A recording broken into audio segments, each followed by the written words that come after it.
बिस्मिल्लाहिर्रहमानिर्रहीम, अस्सलामुअलैकुम। जाना न्यूज़ HD में खुशामदीद। मैं हूँ आपके साथ आयशा अहमद। नजर डालते हैं आज के बुलेटिन पर।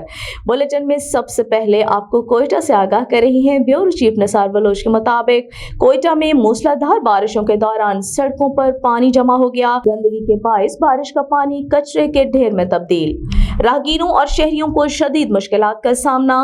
कोयटा के हल्का PP40 पाकिस्तान पीपल्स पार्टी के MPA सरदार ज़ादा अब्दुल समद खान का मुख्तलिफ मकामात का हंगामी दौरा। सरदार ज़ादा अब्दुल समद खान ने हजारा टाउन का दौरा किया। सड़कों को खोलने के लिए जदीद मशीनरी का इंतजाम करके सड़कों को साफ करवा दिया। अहले इलाका ने सरदार ज़ादा अब्दुल समद खान की कोशिशों को सराहा। इस मौके पर पाकिस्तान पीपल्स पार्टी डिस्ट्रिक्ट कोयटा के सीनियर नायब सदर सैयद जुबैर अहमद शाह और डिस्ट्रिक्ट कोयटा के सीनियर रहनुमा मलिक सईद शाहवानी, दुर मोहम्मद हजारा, मलिक ईसा खान चंगीजई, मीर हसन खियाजई, सफर खान, सैयद खालिद शाह, मोहम्मद इस्माइल खियाजई, आबिद गुरगेज और दीगर ने MP अब्दुल समद खान के साथ मुतासरीन के शाना बशाना खड़े हैं।